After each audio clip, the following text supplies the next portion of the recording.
So, have you ever wanted to find out where a lot of women who travel alone, what's basically their favorite travel destination? Well, in this video, I'm going to talk about my few travel destinations that I think are the best for solo female travel and where I felt safe, I felt comfortable, and I felt at ease being in the country. So, hello everyone. My name is Mimi. This is Mimi's Global Journey. In this channel, I talk about everything you need to know when it comes to solo travel as a woman, how to prepare, how to stay safe, how to stay in touch with your loved ones, and how to just enjoy and prepare for your next destination whenever you're traveling alone, and how to be smart and mindful of certain countries that you visit. So today in this video, I'm gonna cover basically a few of the countries that I think are my favorite, and then I'm gonna explain why. So the first country that I'm gonna basically mention here is the common most high tourist destination, and that is Paris, France. So France was technically my third country in Europe when I first started my travel journey. So I don't really consider it as a digital nomadic experience because when I went to France, I actually was hosted by family. So I stayed with loved ones just to meet them and get to know them before I officially started my digital nomad journey. So that was the plan in the beginning. And honestly, it was the best experience of my life. It's a very tourist-friendly city. I only did Paris, and unfortunately, I haven't visited the other outskirt cities that they have in the country. But I heard that it's beautiful, it's different, and it's just as diverse as Paris. And to be honest, when I was in France back in 2022, there wasn't many English speakers, but that didn't really bother me. The city is extremely beautiful. It's really convenient. I love that the public transportation system is literally everywhere. Like I went around mid-August to France, and honestly, my family lived outside of Paris. So I had to take the bus to the metro. And then from the metro to the tram, it was like steps just to get to Paris. But that didn't bother me because it was just fun. I felt like, okay, well, I got to put on my big girl pants on. There's rarely any instructions or anything in English. So I got to figure this out. And honestly, I didn't really care and I wasn't bothered by it because I was just so impressed with how beautiful the city was. I was really happy. I felt like I made some friends because I did spend time with my cousins while I was out there. And, obviously, I had just the best experience of my life. I really felt at ease. I felt comfortable. And I think Paris is worth the destination. Now, if you do plan to go there and you don't have any accommodation or family to host or friends, anything like that, then I would strongly suggest you take a look at either Airbnb or Booking.com. I know that's not the best advice, but it really works out for me whenever I'm traveling abroad to different countries and other countries in Europe. So I would highly recommend that. And the next travel destination that I really, really love is Bangkok, Thailand. Now, for me, I am a huge stickler and I'm a picky eater, to be honest. Why? Because I have a very sensitive stomach. That's first and foremost. I was really, really, really impressed with Thailand because when I went to Bangkok, I also visited Chiang Mai and Krabi. And to be honest, I was really in love with the people. That's number one. The people are extremely kind, they're helpful, and it's like they're happy to see tourists visiting their home. And that was a really great feeling for me just to see that. And on top of that, they have amazing street food. I ate about like 5 meals a day. And I'm really, grateful for that because I didn't really put on any weight. So I knew that the food was pure, authentic, it was delicious. And they also have a lot of smoothie booths. whenever you're walking in certain areas in Bangkok and in Chiang Mai. Chiang Mai is one of my favorite cities, but Bangkok is exceptional as well. You know, it's a huge, busy city, great transportation system. And what's really cool about Thailand, I've really came across that you can basically ride on a motorbike. You can like use the Bolt app, and they do have their own app in the country, and you can get picked up like literally on a motorbike. You can sit in the back of the driver and get to your destination. Thailand is really amazing. There's other things about Chiang Mai. They do have a Sunday night market. You can literally just walk anywhere. You can walk around, get a lot of souvenirs and things like for home or for family and friends back at home. And you can basically just, there's so much food there as well. So there's food, there's bags, shoes, you know, like little necessities you can buy for yourself. It's really amazing. So if you ever visit Thailand, Bangkok is obviously a must. And then I really strongly suggest you visit Chiang Mai. You have two options, or maybe there's more. You can either fly to Chiang Mai or just take an overnight train. That's what I did. It wasn't the best feeling because I like to shower every morning, like brush my teeth and shower, but it's worth it. I loved it. And the next country that I would say is on top of my list that I really, really love the most was South Africa, Johannesburg. I love South Africa. When I first arrived in South Africa, I met a girl at the airport. We were just talking, you know, she was born and raised in the country, and she was just giving me all the tips and things I needed to know. And I actually stayed right in the city center of Johannesburg.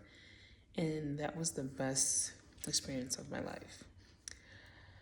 I was by myself, and honestly, I felt like I was at home. I felt so welcomed. And I noticed how much of a loving country it is. Like I felt at home being in South Africa. My first trip, I spent about a month there. So that was a digital nomadic trip. I spent 1 month in Johannesburg and I loved it. And so to this date, I've actually in total been there for about 5 times now, all solo. And each and every time I do come back, even right now I'm currently in Johannesburg, so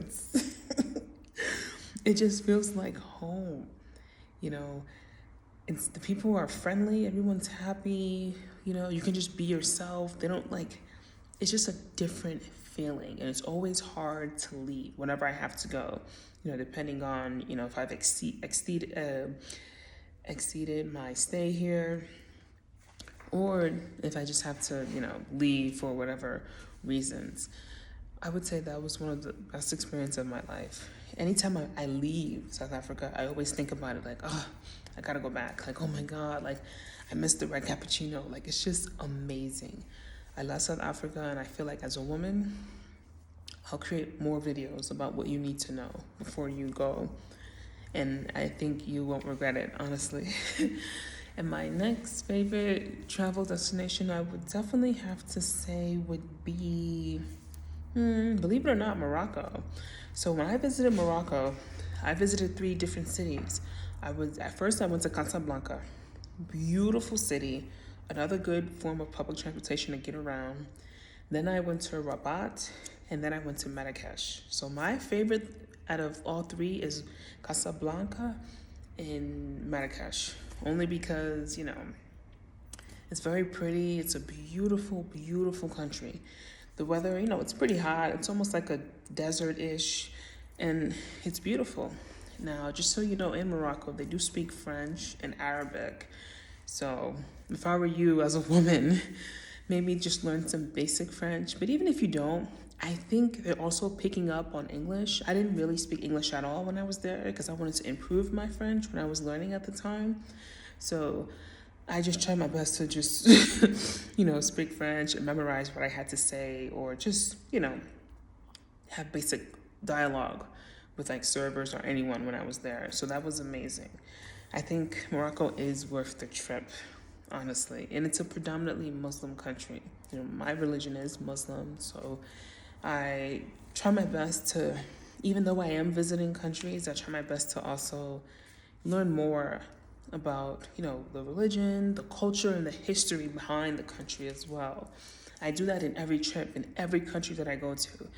So I do think, it's worth it. And the next country I would have to say would be Portugal.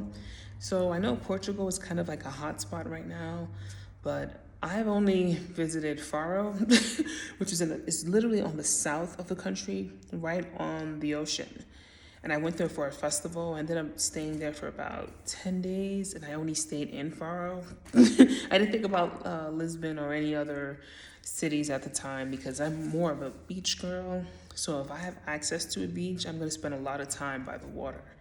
It's just something that I like, something that makes me feel good, and I just feel more relaxed whenever I'm by water. The festival that I visited was Afro Nation. I met a lot of people from Europe because it seemed like I was the only American there. I didn't meet anyone else from the States. So I met so many people from London, Germany, even France, my favorite. I met a lot of people from Norway. I was so surprised, but it was such a kind and loving environment. And that's the difference that I've noticed ever since I've decided to travel abroad outside of the US. I realized how much more a lot of people are, how happy they are in general. Even though you're just meeting them at that moment and you spend a couple of days with them, but they're not really stressed out about anything, upset or whatever. This is just my experience from what I've learned traveling all around to most of the countries around the world. It's just a really good feeling to have people that are genuine and kind, I'm not really used to that back at home in the States. There's always some type of motive or contingency that comes with it. But I would say, Portugal is worth a visit. It's safe, and think about it. When you're a digital nomad and you're visiting a country, you're not speaking the same language as the locals. Or if you're blessed and you speak multiple languages, then that's good. But what I would say in this video, if you visited a country and let's say you don't know the language, I think that's a good thing when you don't know much about the country. Like if I visit Germany, I don't know any German, but I know I will visit one day. And once you can't communicate with people that speak the same language as you, and then you start to build more confidence. You start to learn more about yourself and your character begins to change from there. So traveling, there's so many benefits to it. And I really hope you found this helpful. I mean, those are my overall top few countries that I've been to. And if I were to ever live in either of those countries, I would live there. I would say number one would definitely be South Africa, and then France, Thailand, and then Morocco, and then Portugal. That would be it. South Africa, it just feels like home. I like feeling comfortable whenever I'm visiting a country, In that way, you get your money's worth. Because think about it, you're paying for flight, accommodation, food. Those things add up. So it's important for you to really budget out and make sure that, the trip is worth it. And always, always, always do your research. And that sums up this video today. I really hope you found this helpful. And if you have anything else you want to add or any questions or anything you want me to talk about, you can leave it in the comments or give it a like if you thought it was helpful. And please stay tuned to any more other travel tips and journeys and anything educational that you're looking to learn from me. Thank you for watching. Bye-bye.